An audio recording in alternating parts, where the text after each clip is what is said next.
ꯃꯌꯥꯝꯕꯨ ꯈꯨꯔꯨꯝꯖꯔꯤ ꯃꯤꯌꯥꯝꯅꯁꯨ ꯍꯦꯟꯅ ꯈꯪꯅꯔꯕ ꯍꯧꯈꯤꯕ ꯃꯦ 3ꯗꯒꯤ ꯀꯥꯡꯂꯨꯞ ꯑꯅꯤꯒꯤ ꯏꯔꯥꯡ ꯑꯁꯤ ꯂꯦꯞꯄ ꯂꯩꯇꯅ ꯉꯁꯤꯁꯨ ꯋꯥꯔꯣꯏꯁꯤꯟ ꯑꯃ ꯄꯨꯔꯛꯄ ꯉꯝꯗꯅ ꯇꯪꯗꯨ ꯂꯩꯇꯥꯗꯕ ꯐꯤꯚꯝ ꯑꯃꯗ ꯂꯩꯔꯤ ꯃꯁꯤꯒ ꯏꯔꯣꯏꯅꯅ ꯏꯂꯤꯠ ꯇꯤꯚꯤꯅ ꯑꯈꯟꯅꯅ ꯄꯨꯊꯣꯛꯆꯕ ꯚꯣꯏꯁ ꯑꯣꯐ ꯗ ꯄꯤꯄꯜꯒꯤ 23 ꯁꯨꯕ ꯁꯔꯨꯛ ꯐꯥꯎꯕ ꯃꯤꯌꯥꯝꯅ ꯃꯤꯠꯌꯦꯡ ꯇꯥꯗꯨꯅ ꯂꯥꯛꯄꯤꯔꯤ ꯅꯠꯇ꯭ꯔꯤ ꯒꯥꯔꯤ ꯊꯧꯅ ꯑꯗꯨꯝ ꯀꯥꯞꯄꯦ ꯒꯥꯔꯤꯗꯤ ꯃꯃꯥꯏꯗ ꯏꯕ ꯅꯪꯗ꯭ꯔꯦ ꯑꯗꯨꯝ ꯃꯣꯏꯅ ꯀꯥꯞꯁꯤꯜꯂꯒ ꯉꯥꯛꯇꯪ ꯂꯦꯞꯄꯤꯉꯩ ꯇꯥꯏꯃꯤꯡꯗꯨꯗ ꯑꯩꯈꯣꯏ ꯑꯗꯨꯃꯥꯏꯅ ꯇꯧꯔ ꯆꯦꯟꯅꯔꯛꯄꯅꯤ ꯑꯩꯈꯣꯏ ꯇꯔꯨꯛꯇ ꯑꯃꯅ ꯂꯩꯈꯤꯗ꯭ꯔꯦ ꯑꯗꯨꯒ ꯑꯃꯅ ꯁꯣꯛꯇ꯭ꯔꯦ ꯑꯗꯨꯒ ꯑꯩꯈꯣꯏ 3 ꯁꯣꯛꯄ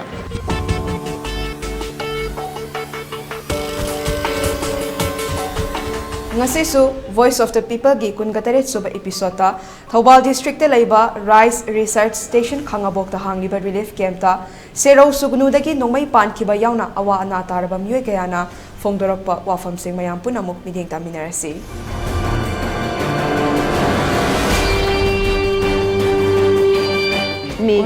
Megi kuntaret ki nungdang se sida akhoi je landri haudore haidana sungai da pau phange bako pau phang ba haidi moi mam khoi gi gorkha ta ba mi si chenare ha ba se khan khona igi san pai ma ngon koi ba ya roi nang ngon koi lai ba ya roi som da mi chenare lao ha gan de he ngai ko nim ngon sin kamai thado chen de no ngarang han da imai sana sa ga laga lai da phada ngari bi yum se kamai hun to chap no ima chi chap ngam iman hai po je lo chan ba gum khal to we ba ai le pa le da phon to we noi kamai na noi mi se nei do kamai na no ha ga su to de da ka mo to bu no khot pa ne mo khara tap to ba ma le mo do ko khangan ga no ha ba ma le ba to de khoti mo ji lai lai thore ba lai to kan da khoi gi hajgi ma mang la kai da pardhan gi mung le ba ko pardhan gi mung ji da ai se khoi ma ma sing ju thoe ba a sangjal la kan da mo mi am pol honaram me ba ai su ma su ba me la pham le su ba me la pham la kan da ine don haye anita nang chalo ro khoi di ga i lei bani na hayeng se hore hekta selak pa ya do ine se sum khan ba da pardhan gi pi se ma thanda ga hongdore ba khoi khun ngak ko no pa kharaga ado aina ma su nu pi ni ai su nu pi ni ma na chatraga ai chatkadra ai chatlo haraga ai puksida khanjar ga lei ma na chalo hai ine ngai ko haraga yum da su posai me am le ho bani na wana jara kan le ho ri ai sa je nu pa lei ba na te ba ko ai nu pa don pi to thira ma nu ai lai ga ai sa mari ho ga lei ba mi ne du da manglan kya na sa ga ga ai gi yum do hona jara ko ne ba du ai tarai na yum do la ai chen ga dra ai chen ba ngam moi na ai wa khan lei ba ai ga da khoi lai re numituma khoi je mayam siga samin thamin ra ga khoi yang khai muk se hai tare ko khun nga ko yang khai muk se samin thamin ra nung dang ge pau ung ma pang khai pau hi nga ai singa hak tum dhar re wa ba du na ka sa gi la e ko le ha bi awa ba du ya atum da kan da ji ai ge thungi ba imungi ine pardhan ine se asina ahinda pung ama da khoi mai muthakre ba moina muthaka kan amwana sman anita hodo pa se jo man da tumda gi ba khangodre kan da anita ha ai mang da su mang sa tai mang da thoko da ba se mang ji da on uhalle ba ai ji ki ra ga lum ma lei gi matang da anita ha kan da ai ha wa ai khar phinge ba ko kan sai lan do lei ba nak phinga ho la kan da ma khala kai da moi gi kano longi setpa Thatiman mapul ani la e hai ba ko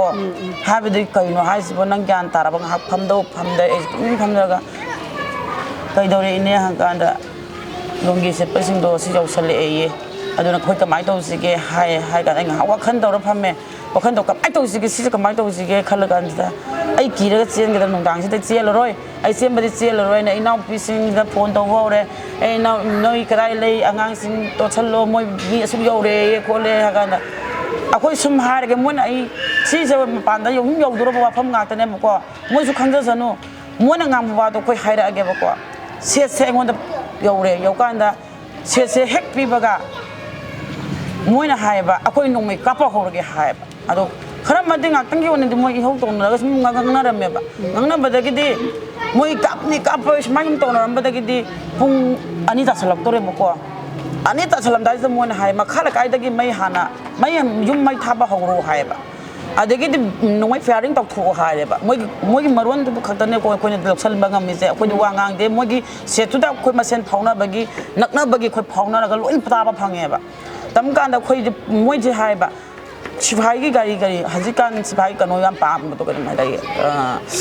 asara phangi gari la pre ngo hai ba asara phangi gari la pre ngo la amoi na hai mamang da asara phangi gari la de khoi mi yaw re hai na bata ban na asara phangi gari la khya ngang sa ꯑꯗꯨ ꯗꯤ ꯇꯥꯔꯗꯤ ꯅꯣꯏ ꯁꯥꯟꯅꯐꯝ ꯒꯥꯔꯤ ꯂꯥꯛꯑꯁꯨ ꯅꯣꯏ ꯃꯩ ꯆꯦꯟꯕ ꯌꯥꯔꯣ ꯃꯣꯏ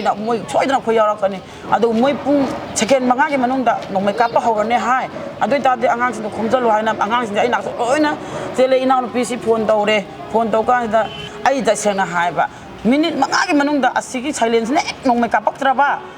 ꯌꯦꯡꯉꯣ ꯅꯣꯏ ꯇꯥꯁꯜꯂꯨ ꯈꯣꯠꯂꯨ ꯍꯥꯏꯅ ꯍꯥꯏꯔꯤꯉꯩ ꯇꯥꯟꯖꯥꯁꯤꯗꯅꯦ ꯍꯦꯛꯇ ꯐꯤꯌꯥꯔꯤꯡ ꯇꯧꯔꯛꯄꯅꯦ ꯇꯧꯔꯛꯄꯅꯦ ꯁꯥꯃꯩ ꯐꯟꯖꯟ ꯇꯧꯔꯒ ꯃꯣꯏꯒ ꯑꯋꯥꯏ ꯈꯨꯝ ꯇꯧꯅꯔꯒ ꯍꯦꯛꯇ ꯉꯁꯥꯏꯒꯤ ꯃꯤꯆꯝꯁꯤꯡꯁꯦ ꯇꯥꯡꯈꯠꯂꯒ ꯃꯣꯏꯁꯤꯅ ꯍꯦꯛꯇ ꯑꯩꯈꯣꯏ ꯃꯤꯆꯝꯁꯤꯡꯁꯦ ꯉꯥꯎꯔ ꯆꯦꯜꯍꯟꯕꯅꯦꯕ ꯆꯦꯜꯍꯜꯂꯒ ꯁꯣꯝꯗꯩꯁꯨ ꯀꯥꯞꯄꯛꯑꯦ ꯈꯨꯟꯖꯥꯎꯗꯤ ꯁꯣꯝꯗꯁꯨ ꯀꯥꯞꯄꯦ ꯁꯣꯝꯗꯁꯨ ꯀꯥꯞꯄꯦ ꯁꯣꯝꯗ ꯑꯩꯈꯣꯏ ꯀꯥꯏ ꯆꯦꯟꯗꯣꯔꯤ ꯆꯦꯟꯕꯗꯁꯨ ꯄꯨꯂꯞ ꯇꯥꯟꯁꯜꯂꯦ ꯃꯈꯥ ꯂꯩꯀꯥꯏ ꯇꯥꯟꯁꯜꯂꯛꯑꯦ ꯕꯖꯥꯔ ꯇꯥꯟꯁꯜꯂꯛꯑꯦ ꯃꯅꯤꯡ ꯂꯩꯀꯥꯏ ꯇꯥꯟꯁꯜꯂꯀꯥꯟꯗ ꯅꯣꯡ ꯉꯥꯟꯊꯣꯔꯛꯑꯦꯕꯀꯣ ꯅꯣꯡ ꯉꯥꯟꯊꯣꯔꯛꯄꯁꯤꯗ ꯑꯩꯈꯣꯏꯁꯦ ꯅꯣꯡ ꯉꯥꯟꯕꯗꯨꯗ ꯅꯣꯡ ꯉꯥꯟꯗ꯭ꯔꯤꯐꯥꯎꯗꯤ ꯌꯨꯝꯗ ꯂꯩꯅꯔꯁꯤ ꯃꯣꯏꯁꯨ ꯏꯅꯥꯎꯅꯨꯄꯤ ꯍꯣꯏꯁꯨ ꯃꯣꯏꯗꯤ ꯆꯦꯟꯈ꯭ꯔꯦ ꯑꯍꯤꯡꯗ ꯑꯩꯗꯤ ꯆꯦꯟꯗꯦ ꯅꯣꯡ ꯉꯥꯟꯊꯣꯛꯄ ꯃꯇꯝꯗ ꯑꯩꯒꯤ ꯌꯦꯅꯈꯥꯗ ꯃꯣꯏꯁꯤ ꯂꯩꯕꯒꯨꯝ ꯇꯧꯔꯦꯕ ꯑꯁ꯭ꯋꯥꯏꯒꯨꯝꯕꯁꯤꯗ ꯃꯣꯏꯁꯤ ꯂꯨꯝꯕ ꯂꯩꯀꯥꯟꯗ ꯑꯩꯈꯣꯏ ꯏꯁꯥ ꯉꯥꯛꯆꯕ ꯚꯣꯂꯨꯟꯇꯤꯌꯔꯒꯅ ꯃꯣꯏꯒꯤ ꯄꯥꯏꯕ ꯅꯣꯡꯃꯩꯗꯨꯅ ꯌꯧꯗ꯭ꯔꯒꯁꯨ ꯃꯈꯣꯟꯁꯦ ꯑꯩꯈꯣꯏꯅ ꯈꯪꯉꯦꯕ ꯐꯥꯛ ꯍꯥꯏꯔꯛꯄꯁꯤꯗ ꯍꯦꯠ ꯁꯤꯗꯤ ꯈꯨꯟ ꯅꯛꯁꯜꯂꯛꯑꯦ ꯑꯩꯈꯣꯏ ꯆꯦꯟꯁꯤ ꯂꯥꯛꯑꯣ ꯑꯩꯅ ꯂꯤꯛ ꯑꯣꯏꯔꯒ ꯚꯣꯂꯨꯟꯇꯤꯌꯔ ꯃꯣꯏ 50ꯃꯨꯛ ꯍꯥꯏꯒꯗ꯭ꯔꯥ 50 ꯐꯥꯒꯗ꯭ꯔꯥ 90 ꯐꯥꯒꯗ꯭ꯔꯥ ꯑꯗꯨꯁꯤꯡꯗꯣ ꯑꯩ ꯃꯥꯡ ꯆꯥꯔꯒ ꯉꯁꯥꯏ ꯏꯅꯦꯗꯨꯒ ꯑꯩꯒ ꯆꯦꯟꯃꯤꯟꯅꯔꯛꯄ ꯀꯥꯟꯗ ꯏꯅꯦꯁꯤ ꯇꯨꯡꯍꯜꯂꯒ ꯑꯃꯨꯛ ꯇꯨꯍꯧꯔꯦꯕ ꯇꯨꯕꯁꯦ ꯑꯩ ꯏꯅꯦꯁꯦ ꯈꯨꯟꯒꯗ꯭ꯔꯥ ꯅꯣꯡꯃꯩ ꯃꯔꯛꯇ ꯑꯩ ꯍꯤꯡꯅꯕ ꯆꯦꯟꯒꯗ꯭ꯔꯥ ꯏꯅꯦ ꯈꯨꯟꯒꯗ꯭ꯔꯥ ꯍꯥꯏꯐꯦꯠ ꯂꯩꯕ ꯀꯥꯟꯗ ꯑꯁ ꯑꯩ ꯑꯁꯤ ꯌꯧꯔꯗꯤ ꯑꯩꯁꯨ ꯊꯋꯥꯏ ꯍꯤꯡꯅꯤꯡꯉꯛꯄꯅꯤꯅ ꯆꯦꯟꯅꯤꯡꯉꯦꯕ ꯆꯦꯟꯀꯥꯟꯗ ꯉꯁꯥꯏ ꯌꯨꯝꯗꯨꯒꯤ ꯁꯨꯃꯥꯏꯅ ꯆꯦꯟꯖꯀꯥꯟꯗ ꯑꯩꯈꯣꯏ ꯃꯤꯆꯝꯁꯦ ꯃꯣꯏꯅ ꯎꯔꯦ ꯃꯤꯆꯝ ꯎꯔꯦ ꯃꯁꯥꯁꯦ ꯃꯤꯆꯝ ꯎꯔꯦ ꯅꯣꯡꯃꯩ ꯀꯥꯞꯁꯜꯂꯣ ꯑꯅ ꯃꯣꯏꯁꯤꯅ ꯀꯥꯞꯁꯜꯂꯛꯍꯜꯂꯒ ꯃꯣꯏ ꯃꯔꯣꯗ ꯉꯥꯡꯅꯩꯑꯕ ꯃꯣꯏ ꯃꯔꯣ ꯉꯥꯡꯅꯁꯤ ꯂꯩꯃꯤꯟꯅꯕꯅ ꯑꯩꯈꯣꯏ ꯍꯥꯏꯐꯦꯠ ꯈꯪꯅꯩꯗꯅ ꯑꯗꯨ ꯀꯥꯞꯁꯜꯂꯣ ꯀꯥꯞꯇꯪꯉꯣ ꯀꯥꯟꯗ ꯇꯧꯗꯅ ꯃꯣꯏꯅ ꯀꯥꯞꯁꯟꯕꯁꯤꯗ ꯉꯁꯥꯏ ꯃꯔꯨꯁꯦ ꯄꯅ ꯂꯣꯏꯗ ꯀꯥꯞꯄꯛꯄ ꯑꯩꯈꯣꯏꯁꯦ ꯁꯤꯗ ꯂꯩꯕ ꯌꯥꯔꯣꯏ ꯑꯃꯨꯛ ꯆꯦꯟꯈꯠꯂꯀꯥꯟꯗ ꯕꯖꯥꯔꯗ ꯃꯊꯛꯇ ꯀꯥꯞꯄꯦ ꯕꯖꯥꯔꯒꯤ ꯑꯩꯈꯣꯏ ꯆꯦꯟꯕ ꯀꯩꯅꯣꯗꯨꯗ ꯀꯥꯞꯄ ꯀꯥꯟꯗ ꯃꯣꯏ 50ꯃꯨꯛꯇꯤ ꯃꯆꯤ ꯑꯃꯗ ꯂꯩꯁꯜꯂ ꯂꯩꯍꯧꯕ ꯑꯩ ꯇꯨꯡꯗ ꯃꯣꯏ ꯆꯦꯜꯂꯛꯏꯕꯣꯏ ꯅꯤꯡꯗꯅ ꯑꯩꯗꯤ ꯆꯦꯟꯕ ꯃꯇꯝꯗ ꯂꯧꯕꯨꯛ ꯂꯝꯕꯤ ꯍꯥꯏꯗ ꯂꯝ ꯍꯪꯅꯔꯒ ꯑꯩꯁꯦ ꯌꯥꯝ ꯋꯥꯅ ꯏꯅꯥꯎꯅꯨꯄꯤꯗ ꯐꯣꯟ ꯏꯆꯥꯅꯨꯄꯥ ꯑꯇꯣꯝꯕꯁꯦ ꯏꯅꯥꯎꯅꯨꯄꯤꯒꯤꯗ ꯂꯩꯕꯅꯦꯕ ꯌꯥꯝ ꯋꯥꯅ ꯅꯣꯏ ꯀꯗꯥꯏ ꯂꯩ ꯑꯩ ꯁꯤꯕ ꯇꯥꯔꯦ ꯑꯩꯅ ꯂꯥꯛꯀꯗꯕ ꯂꯝꯕꯤꯁꯦ ꯇꯤꯡꯈꯪꯒꯤ ꯁꯝꯕꯟ ꯉꯥꯛꯇ ꯉꯥꯏꯔꯦ ꯑꯩ ꯊꯣꯛꯂꯛꯑꯣ ꯅꯣꯏ ꯂꯧ ꯑꯩꯗꯤ ꯇꯥꯛꯎ ꯃꯐꯝ ꯇꯥꯛꯎ ꯂꯥꯛꯑꯣꯅ ꯍꯥꯏꯕ ꯍꯥꯏꯀꯥꯟꯗ ꯏꯆꯥꯅꯨꯄꯥ ꯑꯇꯣꯝꯅ ꯍꯤꯡꯒꯣꯜ ꯆꯩꯊꯦꯛꯇꯒꯤ ꯃꯃꯥ ꯁꯤꯗ ꯂꯩꯔꯦ ꯂꯥꯛꯑꯣ ꯁꯣꯝꯗ ꯂꯤꯠꯂꯨ ꯂꯥꯛꯑꯣ ꯍꯥꯏ ꯆꯦꯟꯖꯜꯂꯀꯥꯟꯗ ꯑꯩꯒꯤ ꯏꯆꯥ ꯏꯅꯥꯎ ꯃꯌꯥꯝ ꯑꯃ ꯃꯐꯝꯗꯨ ꯇꯥꯔꯒ ꯇꯥꯕ ꯍꯥꯏꯗꯤ ꯑꯍꯤꯡꯗꯨꯃ ꯇꯨꯝꯃꯛꯇ꯭ꯔꯦ ꯃꯣꯏꯅ ꯅꯩꯈꯥꯏꯔꯒ ꯑꯍꯤꯡꯗꯨꯗ ꯃꯤ ꯃꯌꯥꯝꯁꯦ ꯍꯥꯠꯇꯣꯛꯅꯁꯤ ꯃꯣꯏ ꯊꯤꯜꯂꯦꯝꯅ ꯊꯅꯝꯕ ꯃꯌꯥꯝ ꯄꯥꯈꯠꯄꯒꯤ ꯑꯍꯤꯡ ꯇꯨꯝꯗꯕꯒꯤ ꯃꯌꯥꯝꯗꯣ ꯂꯩꯔꯝꯕ ꯎꯕꯗ ꯏꯆꯥ ꯏꯅꯥꯎꯅꯨꯄꯤ ꯂꯩꯔꯝꯕ ꯎꯕꯗ ꯃꯣꯏ ꯂꯩꯔꯝꯕ ꯎꯕꯗ ꯑꯩꯅ ꯍꯔꯥꯎꯕ ꯑꯣꯏꯅ ꯅꯨꯡꯁꯤꯕ ꯀꯞꯄꯒ ꯑꯩꯁꯨ ꯀꯥ ꯑꯃ ꯆꯦꯟꯖꯜꯂꯀꯥꯟꯗ ꯃꯣꯏꯅ ꯃꯈꯥ ꯂꯩꯀꯥꯏꯗ ꯃꯤꯆꯝ ꯀꯥꯞꯄ ꯍꯧꯈ꯭ꯔꯦꯕ ꯑꯃꯨꯛ ꯃꯤꯆꯝꯁꯤꯡꯁꯦ ꯇꯔꯥ ꯀꯥꯞꯄꯣꯅ ꯀꯥꯞꯍꯜꯂꯦ ꯃꯣꯏ ꯆꯦꯟꯈꯠꯂꯀꯥꯟꯗ ꯑꯩꯈꯣꯏꯒꯤ ꯑꯉꯥꯡ ꯑꯃ ꯂꯥꯛꯑꯦ ꯏꯆꯦ ꯅꯪ ꯁꯤꯗ ꯂꯩꯕ ꯌꯥꯔꯣꯏ ꯁꯤꯗ ꯁꯦꯀꯨꯔꯤꯇꯤ ꯂꯩꯇꯦ ꯆꯠꯁꯤ ꯂꯥꯛꯑꯣ ꯀꯩꯅꯣ MLAꯒꯤ ꯌꯨꯝꯗ ꯆꯠꯁꯤ ꯂꯥꯛꯑꯣ ꯑꯩꯅ MLAꯒꯤ ꯌꯨꯝꯁꯦ ꯃꯣꯏꯒꯤ ꯐꯣꯟꯗ ꯇꯥꯔꯒꯦꯠꯅꯤ ꯂꯥꯛꯏꯁꯦ ꯑꯩ ꯐ꯭ꯔꯦꯟ ꯑꯩꯈꯣꯏ ꯍꯤꯡꯗꯕ ꯌꯥꯗꯕꯅꯤꯅ ꯑꯩꯈꯣꯏ ꯈꯔꯗꯤ ꯍꯤꯡꯍꯧꯁꯤ ꯃꯣꯏꯅ ꯂꯥꯟ ꯉꯝꯍꯜꯂꯣꯏꯁꯤ ꯍꯥꯏ ꯏꯆꯦ ꯑꯗꯨꯅꯗꯤ ꯌꯥꯔꯣꯏ ꯅꯪꯒꯤ ꯑꯗꯨꯒꯤ ꯁꯤꯀꯥ ꯉꯥꯡꯕꯗꯤ ꯌꯥꯔꯣꯏ ꯑꯗꯨꯅ MLAꯒꯤ ꯌꯨꯝ ꯆꯠꯁꯤ ꯂꯥꯛꯑꯣ ꯍꯥꯏ ꯀꯥꯟꯗ ꯑꯩꯅ ꯑꯉꯥꯡꯁꯤꯅ ꯍꯥꯏꯕ ꯇꯥꯟꯖꯥꯁꯤꯁꯨ ꯆꯨꯝꯗꯕꯁꯨ ꯅꯠꯇꯦ ꯉꯥꯏꯍꯥꯛ ꯆꯨꯝꯒꯅꯤꯀꯣ ꯃꯥ ꯈꯜꯂꯁꯦ ꯑꯩꯈꯣꯏꯁꯦ ꯆꯦꯜꯂꯀꯥꯟ ꯁꯣꯔꯣꯛꯇ ꯃꯅꯤꯡꯂꯣꯝꯗꯒꯤ ꯃꯣꯏ ꯅꯍꯥꯔꯣꯟꯅ ꯀꯣꯀꯤ ꯅꯍꯥꯔꯣꯟꯅ ꯇꯥꯟꯈꯠꯂꯛꯄ ꯃꯣꯏ ꯂꯨꯡꯒꯤ ꯁꯦꯠꯄ ꯆꯥꯡꯈꯠꯂꯛꯄ ꯑꯉꯥꯡ ꯃꯌꯥꯝꯁꯦ ꯄꯩꯔꯒ ꯂꯩꯔꯝꯕꯅꯦꯕ ꯁꯣꯔꯣꯛꯁꯤꯗ ꯑꯩꯅ ꯍꯥꯏꯕ ꯃꯈꯥ ꯂꯩꯀꯥꯏꯗ ꯑꯉꯥꯡ ꯃꯌꯥꯝ ꯃꯤ ꯃꯌꯥꯝ ꯃꯤꯆꯝ ꯃꯌꯥꯝ ꯇꯥꯟꯅ ꯀꯥꯞꯄ ꯍꯧꯔꯦ ꯑꯉꯥꯡ ꯁꯥ ꯆꯦꯟꯁꯤ ꯂꯥꯛꯑꯣ ꯍꯥꯏꯕꯗ ꯊꯥꯖꯕ ꯈꯔ ꯑꯃꯅ ꯇꯨꯡꯗ ꯏꯟꯅꯔꯛꯑꯦ ꯀꯣ ꯊꯥꯖꯗꯕ ꯈꯔ ꯑꯃꯅ ꯑꯗꯨꯝ ꯂꯩꯍꯧꯔꯦ ꯅꯣꯏ ꯇꯧꯅꯨ ꯊꯥꯖꯗꯕ ꯇꯧꯅꯨ ꯍꯥꯏꯅ ꯑꯩꯗꯤ MLAꯒꯤ ꯌꯨꯝꯗ ꯌꯧꯔꯒ ꯉꯥꯏꯍꯥꯛ ꯐꯝꯃꯤꯉꯩꯗ ꯑꯩꯈꯣꯏ ꯃꯤꯆꯝ ꯃꯌꯥꯝꯁꯦ ꯍꯦꯛꯇ ꯄꯔꯂꯣꯏꯗ ꯅꯣꯡꯃꯩꯅ ꯀꯥꯞꯄꯛꯄꯅꯦꯃꯦ ꯃꯣꯏꯅ ꯂꯥꯟꯁꯤ ꯃꯣꯏ ꯀꯨꯀꯤ ꯀꯥꯡꯕꯨꯅ ꯍꯧꯔꯛꯄꯅꯤ ꯑꯗꯨꯒ ꯑꯍꯥꯟꯕꯗ ꯑꯩ ꯌꯨꯝꯁꯤ ꯆꯥꯍꯧꯗ꯭ꯔꯦ ꯊꯥꯔꯛꯄꯁꯤꯗ ꯌꯨꯝ ꯊꯥꯔꯤꯕ ꯈꯨꯠꯁꯥꯁꯤꯁꯨ ꯃꯣꯏꯅ ꯀꯥꯡꯕꯨ ꯑꯃꯅ ꯃꯥꯡꯗ ꯅꯣꯡꯃꯩꯁꯤ ꯄꯪꯀꯥꯞꯇ ꯀꯥꯞꯄꯒ ꯃꯤꯁꯤ ꯇꯥꯟꯊꯣꯛꯑꯦ ꯑꯗꯒꯤ ꯁꯦꯀꯦꯟꯗ ꯀꯥꯡꯕꯨ ꯑꯃꯅ ꯌꯨꯝꯁꯤ ꯆꯈꯥꯏꯔꯒ ꯌꯨꯝꯁꯤ ꯂꯣꯏꯅ ꯃꯩ ꯊꯥꯔꯛꯑꯦ ꯑꯗꯩꯗꯤ ꯑꯩꯈꯣꯏ ꯂꯩꯀꯥꯏꯒꯤ ꯌꯨꯝ ꯃꯌꯥꯝꯁꯤ ꯊꯥꯔꯛꯄꯁꯤꯗ ꯑꯩ ꯌꯨꯝꯁꯤ ꯆꯥꯍꯧꯗ꯭ꯔꯦ ꯑꯇꯩꯗꯤ ꯂꯣꯏ ꯆꯥꯑꯝꯃꯦ ꯐꯥꯔꯁ ꯇꯥꯏꯝꯁꯤꯗ ꯑꯩ ꯌꯨꯝ ꯆꯥꯛꯇ꯭ꯔꯦ ꯑꯗꯩꯗꯤ ꯊꯥꯕ ꯌꯥꯕ ꯊꯥꯔꯝꯃꯒ ꯃꯣꯏꯁꯤ ꯆꯠꯅꯈ꯭ꯔꯦ ꯑꯗꯒꯤ ꯑꯃꯨꯛ ꯁꯦꯀꯦꯟ ꯇꯥꯏꯝꯁꯤꯗ ꯅꯨꯃꯤꯠ 2-3 ꯈꯦꯠꯅꯔꯒ ꯁꯦꯀꯦꯟ ꯇꯥꯏꯝꯁꯤꯗ ꯅꯨꯡꯗꯥꯡꯒꯤ ꯆꯥꯛꯆꯥ ꯇꯣꯛꯄ ꯃꯇꯨꯡ ꯄꯨꯡ 10:45ꯗ ꯃꯣꯏꯁꯤ ꯑꯃꯨꯛ ꯂꯥꯛꯑꯦ ꯑꯩꯈꯣꯏ ꯇꯨꯝꯒꯦ ꯇꯧꯔꯀꯥꯟꯁꯤꯗ ꯑꯗꯩꯗꯤ ꯊꯣꯡ ꯈꯣꯡꯁꯤꯗꯒꯤ ꯀꯥꯞꯄ ꯍꯧꯔꯛꯑꯦ LMG ꯈꯞꯆꯤꯜꯂꯛꯑꯦ ꯑꯗꯒꯤ ꯕꯣꯝ ꯊꯥꯖꯤꯜꯂꯛꯑꯦ ꯑꯗꯒꯤ ꯇꯨꯏ ꯃꯣꯇꯣꯔ ꯀꯥꯞꯁꯤꯜꯂꯛꯑꯦ ꯀꯥꯞꯄꯩ ꯖꯥꯠꯁꯦ ꯑꯗꯒꯤꯗꯤ ꯑꯩꯈꯣꯏꯁꯤ ꯑꯩꯅ ꯂꯩꯔꯤꯕ ꯏꯃꯨꯡꯁꯤ ꯃꯌꯥꯡꯒꯤ ꯏꯃꯨꯡꯅꯤ ꯑꯩꯅ ꯍꯥꯏ ꯅꯣꯡꯃꯩ ꯁꯨꯃꯥꯏꯅ ꯇꯧꯅ ꯀꯥꯞꯄꯛꯑꯦ ꯀꯩꯁꯨ ꯇꯧꯔꯣꯏ ꯍꯥꯏꯔꯦ ꯃꯥꯅ ꯑꯗꯩꯗꯤ ꯃꯥꯒꯤ ꯃꯈꯥꯗ ꯀꯣꯝ ꯑꯃ ꯂꯩ ꯀꯣꯝꯗꯨꯗ ꯑꯩꯈꯣꯏꯅꯤꯁꯤ ꯆꯣꯡꯊꯃꯤꯟꯅꯔꯦ ꯑꯗꯩꯗꯤ ꯑꯩꯒꯤ ꯏꯊꯛꯁꯤꯗ ꯅꯣꯡꯃꯩ ꯒꯨꯂꯤꯁꯤ ꯃꯩꯗꯧꯅ ꯄꯥꯏꯔꯦ ꯀꯣꯛꯇꯣꯟꯁꯤꯗ ꯁꯨꯝ ꯀꯟꯁꯤꯜꯂꯛꯑꯦ ꯑꯗꯩꯗꯤ ꯑꯩꯅ ꯍꯥꯏꯔꯦ ꯏꯕꯨꯡꯉꯣ ꯃꯐꯝ ꯑꯃ ꯍꯣꯡꯁꯦ ꯍꯥꯏ ꯀꯥꯟꯗ ꯅꯪ ꯆꯠꯂꯝꯃꯣ ꯑꯩ ꯉꯥꯏꯍꯥꯛ ꯂꯩꯔꯒ ꯂꯥꯛꯀꯦ ꯍꯥꯏꯔꯦ ꯑꯗꯩꯗꯤ ꯑꯩꯅ ꯃꯣꯏꯒꯤ ꯀꯩꯅꯣ ꯊꯥꯒꯠꯂꯦ ꯗ꯭ꯔꯣꯟꯗꯨ ꯊꯥꯒꯠꯂꯦ ꯃꯤ ꯆꯦꯟꯕ ꯈꯣꯠꯄ ꯎꯅꯕ ꯍꯥꯏꯅ ꯗ꯭ꯔꯣꯟꯁꯤ ꯊꯥꯒꯠꯄ ꯀꯥꯟꯁꯤꯗ ꯄꯨꯡꯉꯥꯟ ꯉꯥꯜꯂꯦ ꯉꯥꯟꯕꯁꯤꯗꯒꯤ ꯑꯩꯁꯤ ꯑꯁ ꯃꯁꯤ ꯑꯩ ꯆꯦꯟꯕ ꯎꯔꯒꯗꯤ ꯃꯣꯏꯅ ꯅꯣꯡꯃꯩ ꯀꯥꯞꯄꯛꯄ ꯌꯥꯏꯅ ꯑꯩꯁꯤꯗꯤ ꯈꯨ ꯑꯅꯤꯁꯤꯒ ꯈꯨꯅꯤꯡ ꯑꯅꯤꯁꯤꯒꯅ ꯑꯩ ꯁꯟ ꯁꯥꯔꯒ ꯑꯩꯒꯤ ꯃꯅꯤꯡꯗ ꯅꯣꯡꯃꯥꯏ ꯂꯩ ꯈꯔ ꯍꯧꯋꯤ ꯑꯗꯨ ꯌꯧꯅꯕ ꯑꯩꯁꯤ ꯆꯦꯜꯂꯦꯔꯒ ꯑꯗꯨꯒꯤ ꯃꯔꯛꯇ ꯑꯩꯁꯤ ꯄꯥꯛꯊꯔꯦ ꯑꯩꯅ ꯍꯦꯛ ꯌꯧꯕꯒ ꯄꯥꯛꯊꯕꯒ ꯕꯣꯝꯁꯤ ꯊꯥꯔꯛꯑꯦ ꯕꯣꯝꯁꯤ ꯊꯥꯕ ꯀꯥꯟꯗ ꯂꯩꯕꯥꯛꯁꯤ ꯅꯤꯛꯏ ꯑꯗꯣ ꯑꯩ ꯂꯥꯏꯕꯛ ꯐꯗꯅ ꯊꯕꯥꯛꯁꯤ ꯂꯩꯕꯥꯛ ꯊꯦꯡꯍꯧꯗꯕꯒꯤ ꯑꯩ ꯁꯣꯛꯇꯕꯅꯤ ꯂꯩꯕꯥꯛ ꯊꯦꯡꯉꯝꯃꯗꯤ ꯑꯩ ꯊꯕꯥꯛꯁꯤ ꯀꯥꯏꯒꯅꯤ ꯑꯗꯨꯗꯒꯤ ꯃꯣꯏꯅ ꯑꯩꯒꯤ ꯌꯨꯝꯁꯤ ꯃꯩ ꯊꯥꯒꯠꯂꯛꯄ ꯀꯥꯟꯁꯤꯗ ꯑꯩ ꯂꯦꯞꯄꯒ ꯂꯩ ꯑꯩ ꯇꯤꯡꯈꯪ ꯃꯔꯛꯁꯤꯗ ꯂꯦꯞꯄ ꯂꯩꯕ ꯀꯥꯟꯗ ꯃꯣꯏ ꯃꯌꯥꯝ ꯃꯔꯣꯜ ꯂꯣꯟꯅꯔꯒ ꯊꯥꯒꯠꯂꯒ ꯑꯗꯩꯗꯤ ꯕꯣꯝ ꯀꯥꯞꯁꯤꯜꯂꯦ ꯃꯣꯏꯅ ꯑꯩ ꯌꯨꯝꯁꯤꯗ ꯕꯣꯝ ꯊꯥꯖꯤꯟꯕ ꯀꯥꯟꯗ ꯑꯩꯒꯤ ꯏꯃꯨꯡꯗ ꯂꯩꯕ ꯄꯣꯠ ꯆꯩ ꯄꯨꯝꯅꯃꯛꯁꯤ ꯂꯣꯏꯅ ꯁꯥꯕꯅ ꯁꯥꯔꯦ ꯕꯣꯝꯁꯤꯅ ꯊꯨꯒꯥꯏꯔꯝꯃꯦ ꯑꯗꯒꯤ ꯑꯗꯨ ꯇꯧꯔꯒ ꯃꯣꯏꯅ ꯊꯥꯔꯝꯃꯒ ꯃꯣꯏꯁꯤ ꯆꯠꯈ꯭ರೆ ꯑꯗꯩꯗꯤ ꯁꯨꯝ ꯇꯧꯗꯩ ꯅꯣꯡ ꯉꯥꯟꯊꯣꯔꯛꯑꯒ ꯌꯦꯡ ꯀꯥꯟꯗꯗꯤ ꯀꯅꯥꯒꯤ ꯀꯔꯤꯝꯇ ꯂꯩꯔꯝꯗ꯭ꯔꯦ ꯂꯣꯏ ꯇꯨꯝꯃꯦ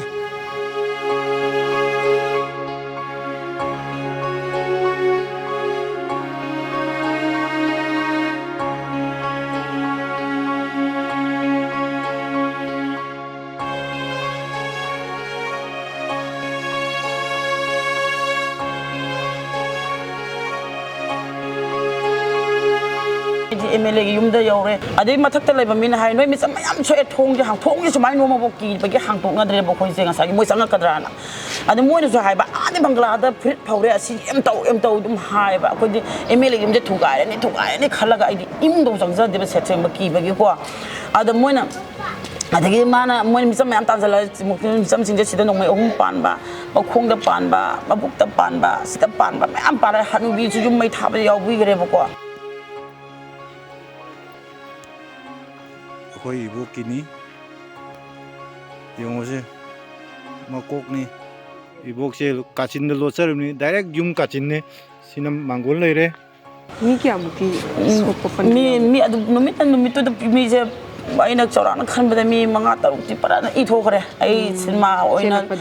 tai bang da cinema na tai bang pa da u da ba ko numit to di lo oina I na para loi do oire ba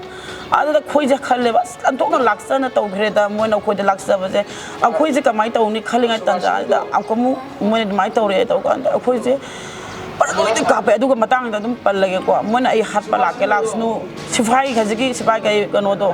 aduna nong mai moi se moi pung tare da lo gre ba nung pung tare da lo ba moi na ayu ki pung tare da lo gre ba nong mai moi se thau lo gre ba samna phan da gi thau lo ro nong mai lo ro di hai ba moi she si da pi ba de khang de adu gi matung da kap thak pa nong mai je ek da ka bo pung pa kap thare ba khang ba mai ai ko ding mai tha ga ba sum ba yum ko ni sum le da sum da mai tha ga kana gi me na thmoi da cha oi du na ba cha ko da khoi jing naung na ri cha naung pi mai naung pi am nu hai ba na te ma ju mai cha khre se du to ina ka do be kap pe no nang khata na te thamoi de dai su chai ne ba du inau sing ka pholak pom dai thamoi da nungai da yam phaw ro ga su na tang di inau sing je kap ko ni angang sing je kap ko ne ko chen chela mayam ge sak pi jana bu ko na bo hon ne nong ai ta aduga khoi sak ki timing yor ko matam da puning yam nu sin ngai da marom da yam oi bo ko bukham ko na bukham lai te sak ti thong ai pot ti le ga ju khoi pangkhuk la da thar ga sak chaba sirang da khul ga sak chaba khoi punsi adugumba lan phamda adugumba lan kale ha ta so adugumba di khoi uraktre khoi thamoi ni yam pen da ba nungai ta ba yam thok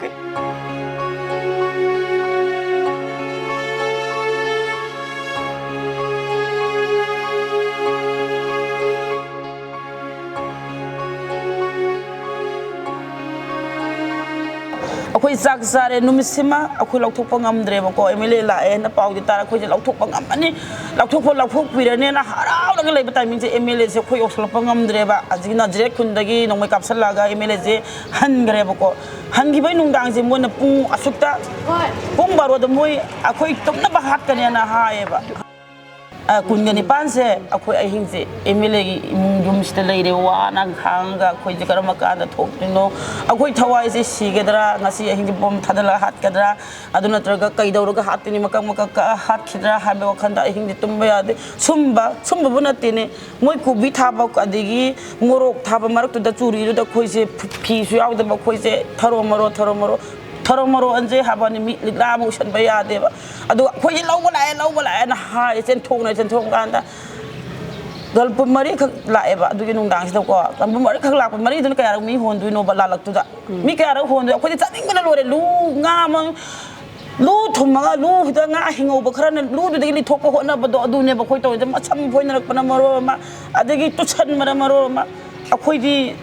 aduh mama yang besar lah nung mana aisi tung domu leh thar leh hore ba di inau nu pije khang de ma jil la na lagi ban ma aing do thok poya gore ai inau nu pije thigal ka na le ram de thok poya gore na moi se la kan ha jan ram taran ke no holam ma ka khoi se nongan bo de mla gi get to khoi se moi la pa ngai ba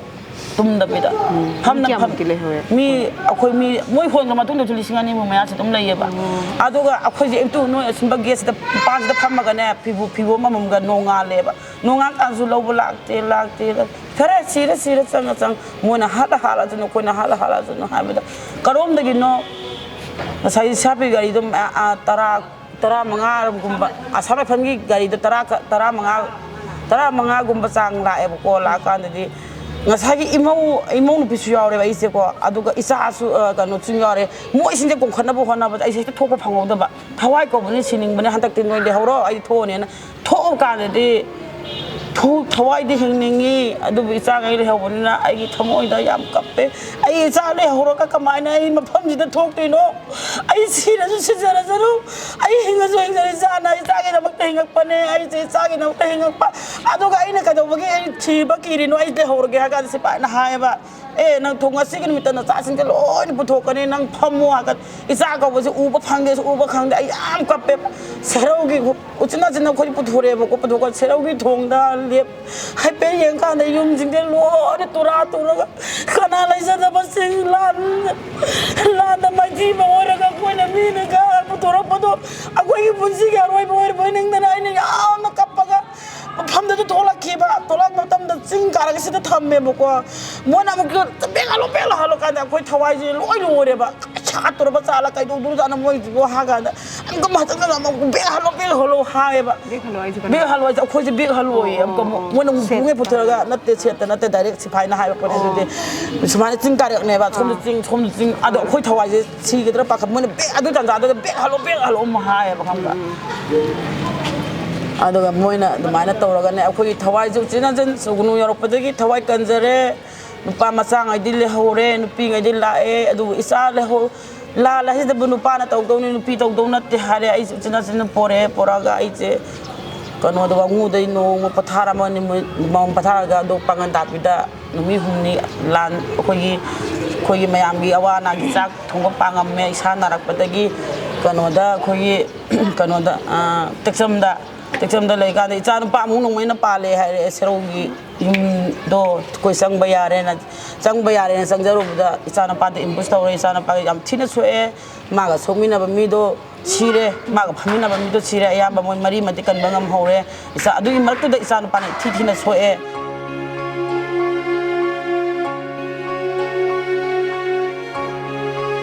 adiga ko junga ko ya bang na ramaga ko gidi maru hadi dum maru lo shelle hadi ko beren bai banina maru yam lai bana ta banina adun khara ngak thoga ngak ko ngamak ta bagi chelak ko ne wana duga tang kun mapanda asamrai pana puthorokwa da asamrai pana puthoroga ko je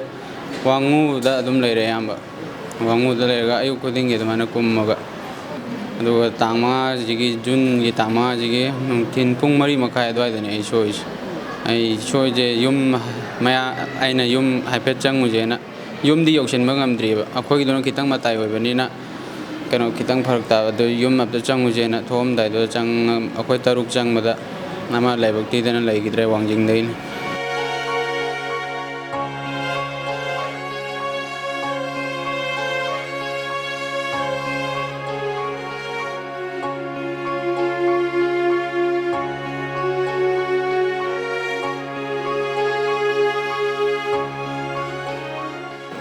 ꯖꯤꯞꯁꯤꯗ ꯆꯪꯕꯅꯦꯕ ꯑꯗꯣ ꯑꯩꯅ ꯒꯥꯔꯤꯗꯣ ꯊꯧꯕ ꯑꯗꯨꯒ ꯃꯃꯥꯡꯗ ꯇꯣꯡꯕ ꯋꯥꯡꯖꯤꯡꯗꯩꯁꯤꯅ ꯂꯩꯇꯕ ꯑꯗꯨꯒ ꯑꯩꯈꯣꯏ ꯃꯉꯥ ꯁꯣꯛꯍꯧꯕ ꯃꯉꯥꯁꯤ ꯃꯅꯨꯡꯗ ꯑꯩꯅ ꯈꯔ ꯈꯨꯗꯣꯡ ꯊꯤꯅꯤꯡꯉꯥꯏ ꯌꯧꯁꯟꯗ꯭ꯔꯤꯀꯥꯟꯗ ꯌꯧꯁꯤꯟꯗ꯭ꯔꯤ ꯍꯣꯏ ꯂꯝꯕꯤꯗ ꯑꯗꯨꯝ ꯑꯦꯝꯕꯨꯁꯇ ꯂꯩꯕꯁꯨ ꯅꯠꯇ꯭ꯔꯤ ꯅꯠꯇ꯭ꯔꯤ ꯒꯥꯔꯤ ꯊꯧꯅ ꯑꯗꯨꯝ ꯀꯥꯞꯄꯛꯑꯦ ꯒꯥꯔꯤꯗꯤ ꯃꯃꯥꯏꯗ ꯏꯕ ꯅꯪꯗ꯭ꯔꯦ ꯑꯗꯨꯝ ꯃꯣꯏꯅ ꯀꯥꯞꯁꯤꯜꯂꯒ ꯉꯥꯛꯇꯪ ꯂꯦꯞꯄꯤꯉꯩ ꯇꯥꯏꯃꯤꯡꯗꯨꯗ ꯑꯩꯈꯣꯏ ꯑꯗꯨꯃꯥꯏꯅ ꯇꯧꯔ ꯆꯦꯟꯅꯔꯛꯄꯅꯤ ꯒꯥꯔꯤꯗꯨꯗꯤ ꯃꯣꯏꯒꯤ ꯃꯈꯨꯠ ꯆꯠꯍꯧꯔꯦ ꯃꯩ ꯊꯥꯗꯣꯛꯈ꯭ꯔꯦ ꯑꯗꯨꯝ ꯃꯣꯏꯅꯀꯣ ꯑꯗꯣ ꯑꯩꯈꯣꯏ ꯍꯣꯏ ꯃꯃꯥꯡ ꯂꯩꯀꯥꯏꯗꯒꯤ ꯑꯩꯈꯣꯏ MLA ꯍꯣꯏꯕꯨ ꯑꯗꯥꯏꯕꯨꯛ ꯆꯦꯜꯂꯦ ꯍꯥꯏꯗꯤ ꯃꯣꯏ ꯈꯨꯠꯇ ꯇꯥꯗ꯭ꯔꯒ ꯂꯣꯏꯔꯦꯅ ꯅꯣꯡꯃꯩꯁꯦ ꯄꯥꯟꯅ ꯑꯗꯨꯝ ꯆꯦꯜꯂꯛꯏ ꯍꯣꯏ ꯍꯣꯏ ꯏꯁꯥꯁꯦ ꯅꯣꯡꯃꯩ ꯃꯔꯨꯗꯤ ꯀꯌꯥꯃꯨꯛ ꯄꯥꯟꯒꯦ ꯃꯐꯝ 8 ꯄꯥꯜꯂꯦ ꯀꯣꯛꯇ ꯑꯇꯩꯗꯤ ꯃꯔꯨ ꯃꯆꯥꯅꯦ ꯑꯗꯣ ꯁꯤ ꯈ꯭ꯋꯥꯡꯒꯤꯗ ꯄꯥꯟꯕ ꯑꯗꯨꯒ ꯈꯣꯡꯒꯤꯗꯤ ꯃꯔꯨ ꯈꯔ ꯀꯩꯅꯣ ꯇꯧꯕ ꯑꯗꯣ ꯁꯣꯛꯑ ꯃꯇꯨꯡꯗ ꯑꯍꯥꯟꯕꯗ ꯖꯤꯕꯟ ꯍꯣꯁꯄꯤꯇꯥꯜꯗ ꯄꯨꯁꯤꯜꯂꯦ MLAꯅ ꯂꯧꯕ ꯅꯠꯇꯦ MLAꯒꯤ ꯌꯨꯝ ꯃꯩ ꯆꯥꯛꯄꯒꯤ ꯃꯤ ꯈꯔ ꯑꯗꯨꯝ ꯌꯦꯡꯕꯒꯤ ꯂꯩꯔꯝꯕ ꯑꯗꯨ ꯂꯩ ꯍꯣꯏ ꯃꯣꯏꯅ ꯖꯤꯕꯟ ꯍꯣꯁꯄꯤꯇꯥꯜꯕꯨ ꯄꯨꯁꯤꯟꯕꯤꯔꯦ ꯖꯤꯕꯟ ꯍꯣꯁꯄꯤꯇꯥꯜꯗꯒꯤ ꯐꯥꯔꯁ ꯑꯦꯗ ꯄꯤꯔꯒ ꯂꯤꯇꯜ ꯀ꯭ꯂꯤꯅꯤꯛꯇ ꯑꯗꯨꯃꯥꯏꯅ ꯄꯨꯕꯤꯔꯦ ꯑꯗꯣ ꯑꯩꯗꯤ ꯈꯔ ꯈꯨꯗꯣꯡ ꯊꯤꯅ ꯆꯞ ꯆꯥꯕꯗꯤ ꯈꯪꯗ꯭ꯔꯦ ꯑꯩꯅ ꯈ꯭ꯋꯥꯏ ꯐꯥꯁꯇꯤ ꯑꯁꯣꯛꯄ ꯃꯔꯛꯇ ꯑꯩꯅ ꯈ꯭ꯋꯥꯏ ꯐꯥꯁ ꯖꯤꯕꯟ ꯍꯣꯁꯄꯤꯇꯥꯜ ꯌꯧꯋꯦ ꯑꯗꯩ ꯑꯇꯩꯗꯣ ꯈꯔ ꯇꯨꯡꯗ ꯂꯥꯛꯄꯅꯦꯕ ꯑꯗꯣ ꯃꯔꯛꯇ ꯂꯝꯕꯤꯗ ꯑꯗꯨꯝ ꯉꯥꯏꯍꯥꯛ ꯑꯃꯨꯛ ꯒ꯭ꯌꯥꯟ ꯇꯥꯕ ꯉꯥꯏꯍꯥꯛ ꯑꯃꯨꯛ ꯒ꯭ꯌꯥꯟ ꯃꯥꯡꯕ ꯑꯗꯨꯃꯥꯏꯅ ꯇꯧꯕꯅꯤꯅ ꯑꯩ ꯆꯞ ꯆꯥꯕ ꯈꯪꯗ꯭ꯔꯦ ꯑꯗꯣ ꯂꯤꯇꯜ ꯀ꯭ꯂꯤꯅꯤꯛ ꯌꯧꯔꯕ ꯃꯇꯨꯡꯗ ꯑꯗꯨꯝ ꯈꯨꯗꯛꯇ ꯑꯣꯄꯔꯦꯁꯟ ꯊꯤꯌꯦꯇꯔꯗ ꯑꯗꯨꯝ ꯏꯟꯁꯤꯟꯕꯤꯔꯦ ꯇ꯭ꯔꯤꯠꯃꯦꯟꯒꯤ ꯑꯣꯏꯅꯗꯤ ꯍꯣꯁꯄꯤꯇꯥꯜꯅ ꯑꯗꯨꯝ ꯐ꯭ꯔꯤꯗ ꯇꯧꯕꯤꯔꯦ ꯁꯔꯀꯥꯔꯗꯒꯤ ꯃꯇꯦꯡ ꯑꯩꯅ ꯀꯩꯅꯣ ꯇꯧꯔꯤꯉꯩꯗ ꯏꯃꯥꯅ ꯍꯥꯏꯕꯗ ꯀꯔꯥꯝ ꯁ꯭ꯌꯥꯝꯅ ꯂꯨꯄꯥ 5,000 ꯄꯥꯡꯕꯤꯔꯝꯃꯦ ꯑꯗꯨꯃꯥꯏꯅ ꯑꯗꯨꯒ ꯑꯩꯈꯣꯏ MLAꯅ ꯍꯤꯗꯥꯛ ꯂꯥꯡꯊꯛ ꯑꯗꯨꯃꯥꯏꯅ ꯄꯨꯊꯣꯛꯄꯤꯌꯦ ꯑꯗꯨꯒ ꯂꯤꯇꯜ ꯀ꯭ꯂꯤꯅꯤꯛꯇꯒꯤ ꯃꯥꯏꯀꯩꯗꯒꯤ ꯑꯣꯏꯅ ꯍꯣꯁꯄꯤꯇꯥꯜꯒꯤ ꯇ꯭ꯔꯤꯠꯃꯦꯟꯒꯤ ꯈꯨꯗꯤꯡꯃꯛ ꯃꯣꯏꯅ ꯂꯣꯏꯅ ꯄꯨꯊꯣꯛꯑꯦ ꯑꯗꯨꯒ ꯃꯔꯛꯁꯤꯗ ꯂꯤꯇꯜ ꯀ꯭ꯂꯤꯅꯤꯛꯁꯦ ꯑꯗꯨꯝ ꯑꯩ ꯍꯥꯟꯅꯗꯩꯁꯨ ꯑꯗꯨꯝ ꯊꯥꯒꯠꯆꯔꯤ ꯇꯥꯟꯖꯥꯁꯦ ꯂꯧꯔꯒ ꯑꯃꯨꯛꯀꯁꯨ ꯊꯥꯒꯠꯆꯔꯤ ꯂꯤꯇꯜ ꯀ꯭ꯂꯤꯅꯤꯛꯁꯦ ꯌꯥꯝ ꯐꯩ ꯍꯥꯏꯇꯥꯔꯦ ꯍꯥꯏꯕꯗꯤ ꯊꯥ ꯃꯈꯥꯏꯃꯨꯛ ꯑꯗꯨꯃꯥꯏꯅ ꯂꯩ ꯂꯤꯇꯜ ꯀ꯭ꯂꯤꯅꯤꯛꯇ ꯑꯗꯣ ꯍꯥꯏꯗꯤ ꯃꯇꯝ ꯃꯥꯡꯍꯟꯕꯤꯗꯕ ꯑꯁꯣꯛꯄꯗꯨꯅ ꯍꯦꯟꯅ ꯊꯋꯥꯏꯅ ꯍꯦꯟꯅ ꯂꯨꯏ ꯈꯟꯕꯤꯔꯒ ꯂꯤꯇꯜ ꯀ꯭ꯂꯤꯅꯤꯛꯀꯤ ꯏꯁꯇꯥꯐ ꯈꯨꯗꯤꯡꯃꯛꯅ ꯑꯗꯨꯃꯥꯏꯅ ꯇꯧꯕꯤꯕ ꯍꯥꯏꯗꯤ ꯃꯇꯝ ꯃꯥꯡꯍꯟꯗꯕꯤꯗ ꯈꯨꯗꯛꯇ ꯑꯗꯨꯝ ꯑꯅꯥꯕꯗꯨꯅ ꯃꯔꯨ ꯑꯣꯏ ꯈꯜꯂꯒ ꯗꯣꯛꯇꯔ ꯏꯁꯇꯥꯐ ꯈꯨꯗꯤꯡꯃꯛꯅ ꯍꯣꯠꯅꯕꯤꯕꯒꯤ ꯃꯌꯥꯝ ꯃꯔꯛꯇ ꯑꯃꯨꯛꯀ ꯄꯨꯟꯕ ꯐꯪꯕꯅꯤ ꯑꯗꯨꯃꯥꯏꯅ ꯊꯝꯖꯒꯦ ꯂꯤꯇꯜ ꯀ꯭ꯂꯤꯅꯤꯛ ꯌꯥꯝ ꯊꯥꯒꯠꯆꯔꯤꯑꯅ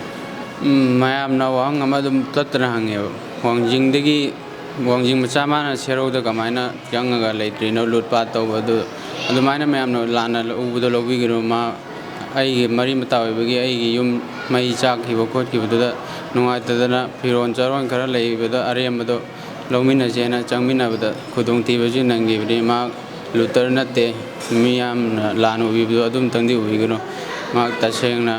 ꯑꯩꯒ ꯃꯔꯤ ꯃꯇꯥ ꯊꯣꯛꯅꯕꯒꯤ ꯑꯩ ꯌꯨꯝ ꯃꯩ ꯆꯥꯛꯈꯤꯕꯒꯤ ꯄꯣꯠ ꯆꯩꯗꯣ ꯂꯧꯊꯣꯛꯃꯤꯟꯅꯕ ꯆꯪꯃꯤꯟꯅꯕꯅꯤ ꯑꯗꯨꯗ ꯁꯣꯛꯈꯤꯕ ꯑꯩꯁꯦ ꯃꯃꯥꯡꯗꯗꯤ ꯌꯥꯝ ꯍꯥꯏꯔꯝꯃꯦ ꯏꯔꯥꯡꯁꯦ ꯂꯣꯏꯁꯤꯟꯕꯤꯅꯤꯡꯉꯥꯏ ꯇꯧꯕꯤ ꯍꯧꯖꯤꯛꯇꯤ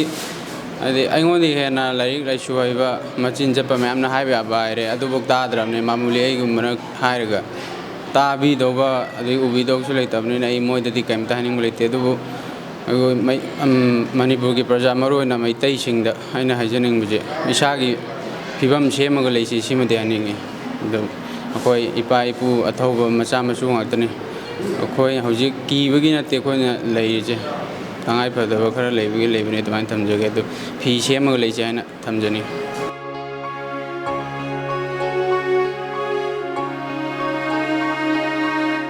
ꯉꯥꯛꯆꯔꯝꯕ ꯈꯣꯠꯆꯔꯝꯕꯗꯣ ꯑꯉꯥꯡꯁꯤꯡꯁꯤ ꯆꯠꯈ꯭ꯔ ꯃꯇꯨꯡꯗ ꯑꯩ ꯊꯥ ꯑꯃꯒ ꯅꯨꯃꯤꯠ 5ꯅꯤ ꯏꯊꯟꯇ ꯆꯣꯟꯊꯍꯧꯏ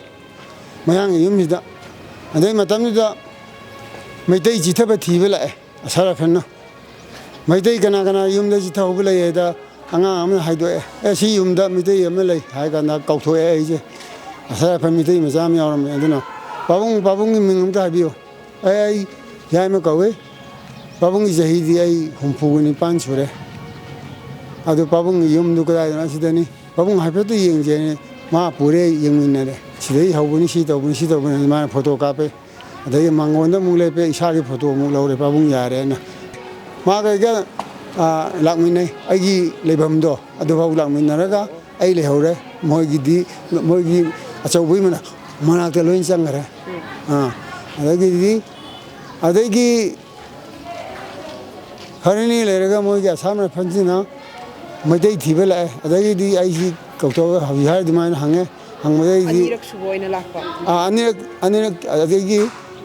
ꯑꯗꯒꯤ ꯑꯃꯨꯛ ꯃꯣꯏꯅ ꯑꯩꯒꯤ ꯖꯕꯥꯟꯁꯦ ꯂꯧꯔꯕ ꯃꯇꯨꯡꯗ ꯑꯃꯨꯛ BSF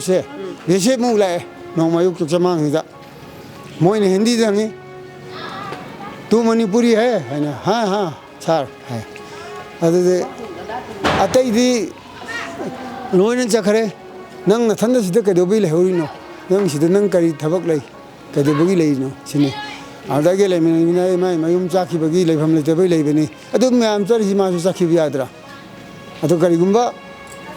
कोकी कांगबुजिना अखोय खंगने लोन लागा माजी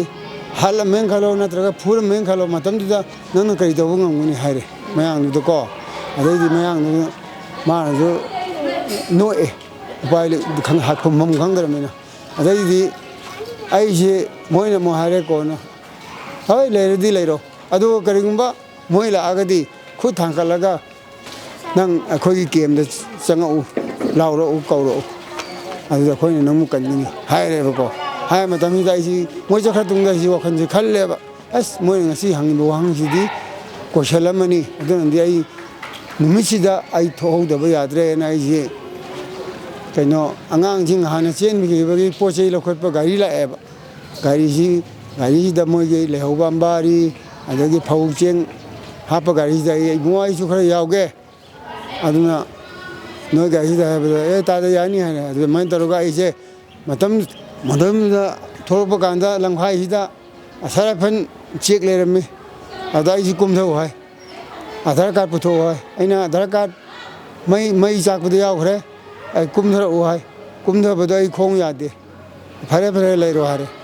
अदै आई लेरे अदै सिदा मुक तौरे अदै खरा चलगा मुक चेक अमुक तौरे मथांग मथांग अहुमलक चेक तौई मोइना अनमाय तरोगा आई थोलागा अनमाय तरोगा आई बासी खोंगदा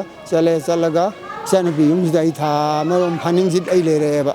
लेमिनारी मोइना फना अखोयबु होनरगसु निमि तारकप कानदि युम तिनि संगे युम हेक्ता नुसिमगैसि ओन मखामगे ओनबदा अखोय कइदोमिनो युम यो जावत हंदुरिबो सी कई नुमितनो मीदी शांतिदी ओरे दे हारगा युम मै थाबा लेप्ते मी सिबा लेप्ते अखोयसु युम न कई नुमितनो सुमाय सुम लैदुइबो कई नुम पौनो सही क्या लैदुइनो सरकार न जुम ताना तसन बसार लै सीना सीदे हाय मीसु ताद्रे मोइगी वखंदा खोइजे कपिजे मोइगी बोट काबदा हराव कपखिबदो अदु ओइना ताराब्रा कदुम तौरे हाय निंगिना आइगी इरमदमदुदा आइगी दुदा हाइदी हाना शांति ओइना लेरमबदु माइना शांति थंबिरगा आइगी इरमदमदुदा हलनबिउ अदुगा मांगिबा ताखिबा खुदिंगमक्तो हाइदी सरकार की माइगेदगी हाइदी लेतबा लाइरबिसिंदो येंबिरगा खितंग अवाबा कोंगनबदो खितंगदि होइना तहोनिंगी मफमदुदा कोई चासु योगपा ngambaniना मफमदुदा हंजनबिउ मतिक चाना सिक्योरिटी थंबिउ सिगो मछारे हाइदगसु सिक्योरिटी मतिक चाना थमद्रगदि मफमदो लानफमने लानफमदा सेरौदगी माना लानदि कलम मोइद्रदि खल्ले मतम नुमितुदा तौबदो अदुना तसेना इमिनै खोनु उराबनिना युम सिक्योरिटी मतिक चाना थंबिउ अकोई युम साबिउ